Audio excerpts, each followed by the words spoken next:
I am wrong. 100%. I know that I'm wrong, at least in some places. I don't know where I'm wrong.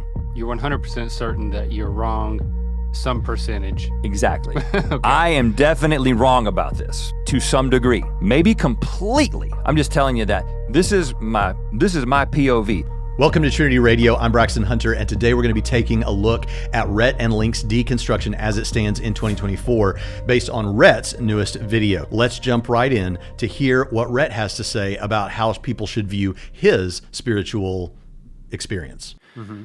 So whatever spiritual truth there may be is probably not an accumulation of facts. It really can't be defended. I can't convince somebody of it, and I probably shouldn't try to. So this to me is the most honest and truthful position that I can have at the moment. Now, I could be wrong. I am wrong. 100%. I know that I'm wrong, at least in some places. I don't know where I'm wrong. You're 100% certain that you're wrong some percentage. Exactly. Okay. I am definitely wrong about this to some degree. Maybe completely, but I'm not so sure, like, being right, being wrong. I don't know if that's what it's about anyway. I'm just telling you that this is my POV.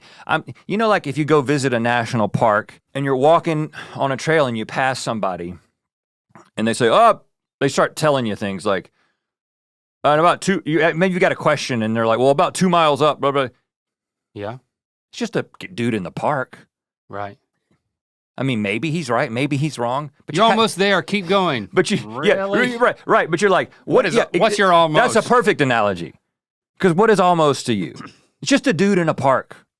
That's what I am. I'm a dude in a park. Okay, so we love that humility. He's like a guy in a park, and maybe he's right, maybe he's wrong. He tells you, let's say the waterfall. You're wanting to get to a waterfall that this path is supposed to go to. You've heard that there's a waterfall along this path. He's telling you, you're almost there, keep going, it's down the path, just keep trucking, you're gonna get there. And he says he's somewhat like this guy on the path. He's just telling you his thing. That's the credibility the guy on the path would have should be the credibility that you have. All right, I look at this metaphor and I think, okay, maybe, but I actually think the better way to look at this, especially in light of the discussion that's going to come, is that the people on the path are the Christians. There's this path that has been laid down, and it's been there for hundreds and hundreds, in fact, thousands of years. This path is understood to lead to this incredible waterfall, and there's not one guy on the path, there's millions of people on the path, and they're all telling you about experiences they've had at the waterfall, funny experiences, moving experiences, what it was like when they were there with their kids, all these kind of things about the waterfall. And they're telling you that it's up the path. Now, they could still all be wrong. And Rhett wants to make that point in the videos that just because a lot of, I have my thing and it could be wrong, but the mistake is thinking that just because a big religion filled with a lot of people that believe something, that makes it right. Well, that's not exactly what we're saying. I'm just taking your metaphor and rolling with it as we have it. And according to the metaphor, I just want to say here, it works much better that the path has been laid down for hundreds of years, millions of people on this path, that they're all talking about their experiences or looking forward to that experience. And what your role, and I don't mean this in an insulting way, again, just so anybody knows, I'm a mythical beast. I love Rhett and Link, big fans. I've tried to always be charitable and kind in my videos that I've made in response to them. I still watch Good Mythical Morning. I don't mean this insulting, but what you've said about your understanding of the supernatural, which could be real, the spiritual, which could be true, I guess, it's on the table. But what it's like is you were traveling along this path toward the waterfall that millions of other people were on, and you were looking forward to going toward the waterfall. And then at some point, what you decided to do in your disillusionment and with the questions that you had and the fact that you didn't think that the people on the path were providing good answers, you took off in through the woods, just out 3 miles into the middle of nowhere. And then you came back to the path, and you're telling people on the path that are heading toward the waterfall on this tried and true pathway with millions of people telling them, you're saying, hey, actually, I'm not telling you to follow me. I'm not telling you to listen to me. In fact, I could be wrong. In fact, I am wrong about much of this. And I appreciate that humility, but he's basically saying, but I was 3 miles out that way, and there was a spot in the forest where I had an experience. And maybe you want to go, but I'm not saying you should. It's more like that. But then this just moves us to the question of why do the millions of people on the path say that they're on the path and say that there's a waterfall at the end of the path and say that they've had experiences with the waterfall? And why do you say the thing that you say about your experience? Whether you're trying to push anyone into this or not, you do have a massive audience and you're influencing people. But the fact is, over here on the path, the way we might call it, we're happy to tell you all of the reasons and the evidences. And in some of the videos, particularly the first one, Rhett did talk about some of those those experiences. But the bottom line is, much of what he talked about were things that were like second-tier doctrines, things like a particular understanding of the nature of hell or a particular understanding of creation, and just telling us that he wasn't convinced by the resurrection case. Well, we actually need to know what's really wrong with the actual mere Christian message. We're ready to talk to you about why you should believe those things, and we'd like to hear what you have to say against them, because otherwise you're just some guy saying there's not necessarily any good reason for sure why you should believe me, but I had an experience 3 miles out in the wilderness, whereas the people on the path are ready to talk to you about why they believe what they believe and defend it in great depth. Just imagine that there are multiple people who have telescopes pointed at the sun to look at the sun. And then there's one guy who starts saying, hey, I think that the sun is in my telescope. I think that my telescope is the thing. Like, it's the right telescope. You're convinced that the thing that gives you your concept of God, in this case, your religion of choice, is the thing that is ultimate, the thing that matters, versus whatever it's pointing to, right? And I think that for me was what happened. I think in many ways it was a complete preoccupation with the telescope itself and a defense of the telescope itself, and being convinced that I had found the right telescope. And I'm learning more and more that my deconstruction was not necessarily a deconstruction of God, it was a deconstruction of my telescope. So I like this second analogy, the analogy of the telescope. It's pretty good. We can imagine that the telescope is made up of, in the focus that the analogy is trying to throw more light on, the telescope is like your philosophy, history, your sacred traditions and religious books, and your understanding from experience, and all of those kind of things. They're all bound up in the mechanism that we're calling the telescope. That is the way you're looking at the world around you and trying to make sense of it. So when he says, my telescope, I became obsessed with the telescope itself and defending the telescope. Defending, I take him to mean the particular sorts, ways in which and methodologies that he was employing and that his faith tradition employed to examine the world around him. And he became obsessed with defending that with less regard for the thing itself ultimately, or in the midst of that, he became focused on the wrong thing, something along those lines. But he says that he deconstructed the telescope. He didn't deconstruct God, and he's told us that he's not an atheist, which means he believes in some understanding of God, right? So here's where that leaves us. You deconstructed from the telescope, but that wasn't a deconstruction from God. Well, you deconstructed from the telescope, but why does that need to be a deconstruction of Christianity? What we would need to do now is look at that apparatus and look at what you think is wrong or out of order with the telescope as it's analogized, as the analogy for you're looking at the world and your investigative methods and all those kind of things. That's what we need to do. I don't know, think about it, with an actual telescope, there are people out there who can fix telescopes and make telescopes, and they know that things have to be in a particular order inside the telescope. The telescope has to be a certain way. The math all has to work out proportionally, I'm sure, and all those kind of things. And just from my own experience with telescopes, it seems like if you look through the correct end, you'll see things much more clearly. But if you look through the wrong end, it'll look even further away and less clear, obviously.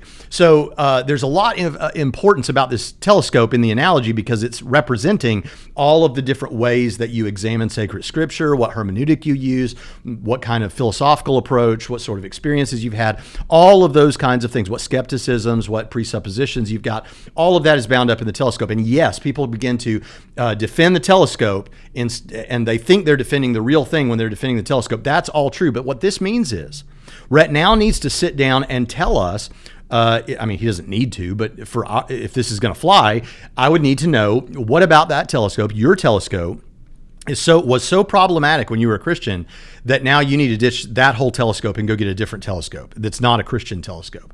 What is the thing? What was wrong? Because what I see happening in the videos that he's mentioned, not the things that he's just referenced, like, well, I didn't buy the resurrection, but the things he's like gone through and given us an evidential look at, which was particularly in the first video that he did. And what we'll see there is often secondary doctrines that he came to question. Secondary doctrines in Christianity are things like, how do you specifically understand creation? How do you specifically understand end times? How do you specifically understand the free will of man and the sovereignty of God? Is it Calvinism or Arminianism or something else? These are all secondary doctrines, and what that means is, as secondary doctrines, if you found out you were wrong about those things, it wouldn't mean Christianity qua Christianity is false. Like, think about it. If you found out today that evolution is true, and it's a very important topic, but if you found out today that evolution is true and you don't believe in evolution, does that mean that God doesn't exist or God didn't raise Jesus from the dead? No. So in the analogy, I take these to be like the polish that you use on the lenses of your telescope, or the trappings of the telescope, or the lighting in the room as you're using the telescope. These are like important things, but they're secondary to the actual big picture that we're getting. And with those things, if you have the right secondary ideas, right? We're all wrong about some things, as Rhett says. Then if you had the right secondary doctrines, well, it would clarify things, and you would be able to see a better picture of the sun in this analogy, or the stars, or whatever it is. But they're not exactly the big picture. You know, you could still get the big picture right. And clearly he recognizes this because he saw God through his Christian telescope, and he hasn't deconstructed God. He's just deconstructed the specificity he has about God based on the telescope. And he has come to the point where he has rejected Christianity. My question would be, why did you keep God that you saw through that telescope? And why did you ditch Christianity? Because what could happen, unfortunately, is based on secondary doctrines, which he has shown us why he didn't like some of those secondary doctrines. You don't like some of those, you don't like the trappings of the telescope, and so you toss the telescope, when really what you just did was waste a perfectly good telescope. The telescope was fine, you just needed to perhaps fix a few things, right? And we all have to do that from time to time. So really what this gets down to is, I need to know the evidence. I need to know why you've come to the conclusion specifically. What pieces of evidence led you to conclude that Christianity is false? That are the mere Christian, the basic, that's going to come up, mere Christianity, the basic claims that all Christians everywhere accept. They use an analogy that C.S. Lewis introduced back in the day in reference to mere Christianity. And basically it's this idea that Christianity is a house with many rooms. What C.S. Lewis saw his role as is to invite people into what he called mere Christianity. I mean, that's a famous book, but it was also a concept. Basically, it means the baseline ideas, the foundational truths of Christianity that would get you in the front door. Unite all Christians, and that was the front door and the hallway. Okay. And then along the hallway there are these rooms, and that would be your different traditions and denominations. And C.S. Lewis was like, you need to settle into one of these rooms. Like, if you really want to sit down, have tea, sit next to the fire, have community, get out of the hallway, get into one of the rooms, and that's where you experience a real home. But he wasn't trying to convince people of a room, he was trying to get people into the door. And so Josh and Jack expand on this analogy and introduce something called attic Christianity. And this describes groups of Christians that kind of forget that they're a part of the larger house, and they retreat into the attic, right? Where you can become convinced that you are correct, that you are the most correct. And when you're in the attic and you're in this restricted, confined space, you're just asking to hit your head on the rafters, right? You're asking to become disillusioned with this very narrow view that you have adopted. And then what you do is you jump out of the second story attic and you land on the ground. And the point of the book is to encourage people who are in the attic to come back to the main floor of Christianity, examine the central claims of Christianity, the foundation, stay inside the house. Okay. Don't jump out. Okay, so there's the analogy as it's presented and adapted, and now let's hear some of what Rhett has to say in response. But I kept finding issues. And I would say specifically the thing that I was finding was things that maybe made me think that the house wasn't built by God, but that the house was built by people. That was the overwhelming conclusion that I was coming to, right? That I couldn't have confidence in this as some home of spiritual truth because people had created it. And when I finally admitted to myself that I couldn't have confidence in the house, I walked out the front door.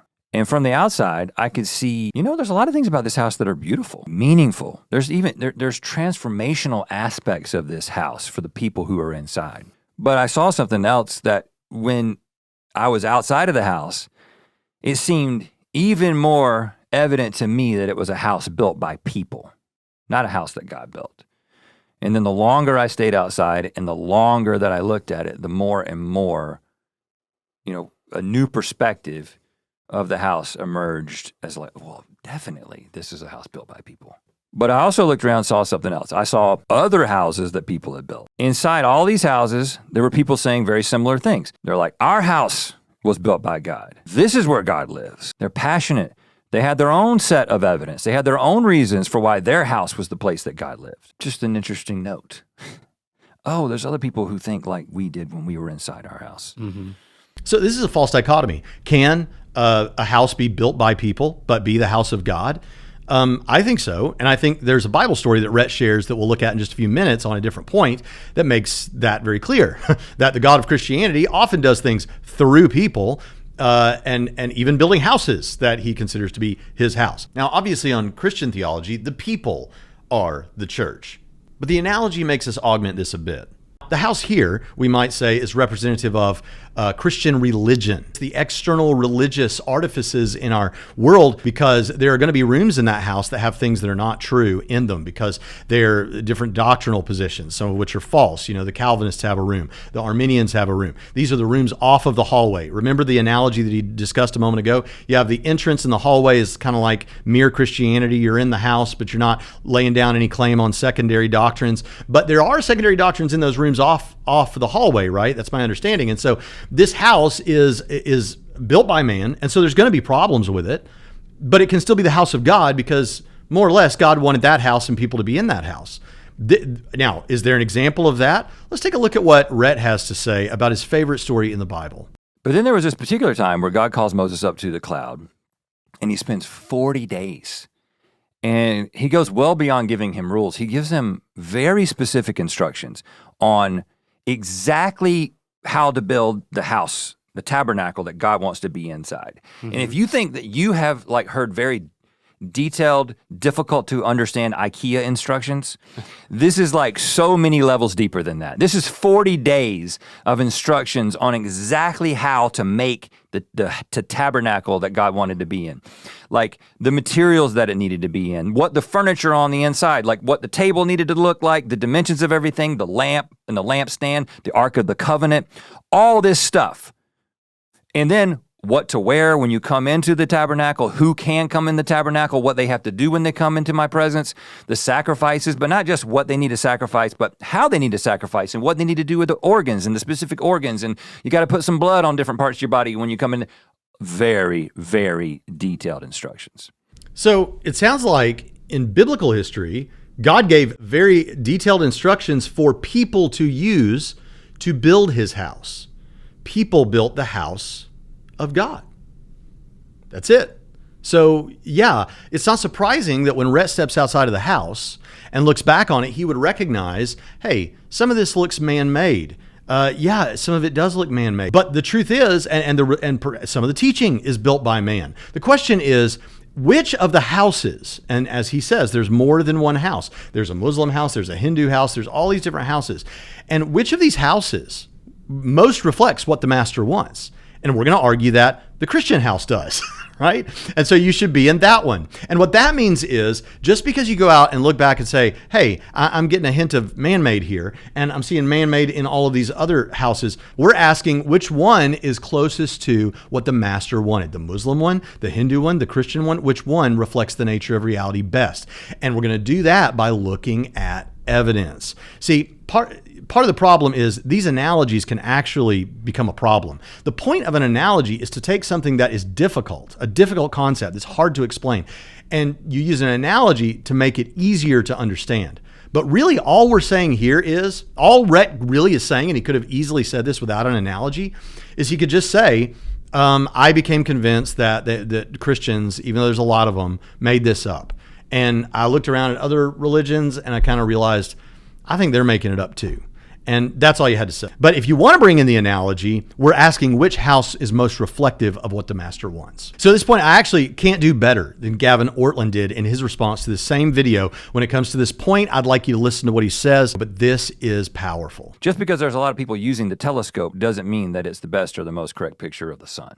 Now, immediately my mind goes to the metaphor of the elephant, with the blind men describing the elephant. I'll put up a cartoon of this. You've probably heard of this. Basically, these people are blind and they're trying to describe the elephant. One person says it's a spear because he's touching the tusk. One person says it's a fan because he's touching the ear. One person says it's a snake because he's touching the trunk, and so on and so forth. And this is supposed to be a perspective about religious diversity. Everybody sees part of the truth, but nobody has the whole picture. But what they're saying is true from their vantage point.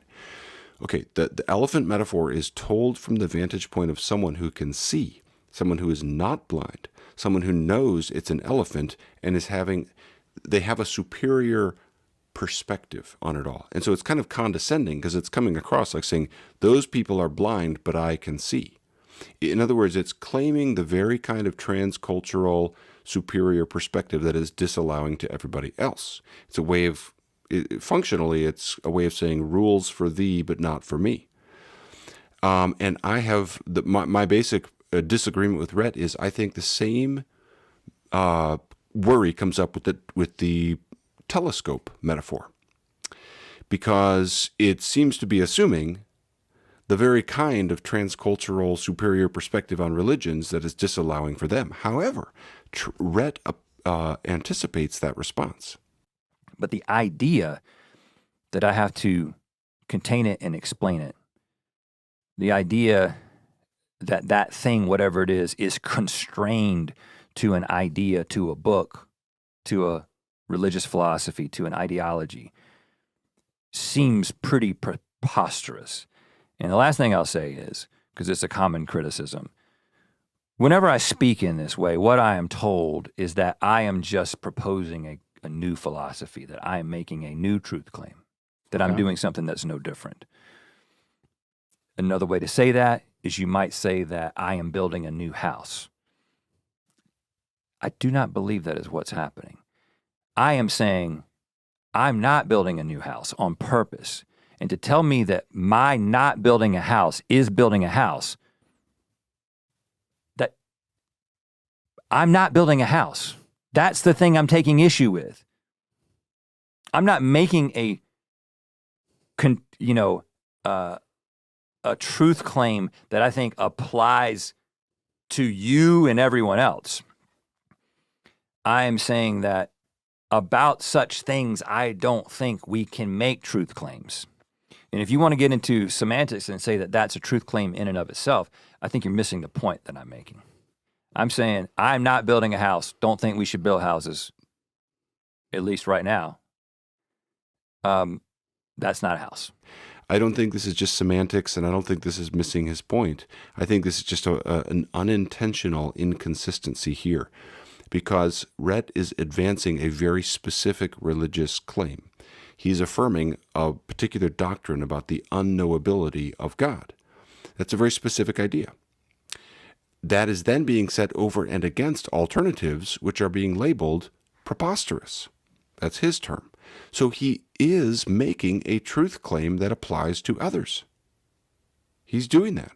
If you tell Christians your religion is humanly constructed rather than divinely revealed, that's a truth claim.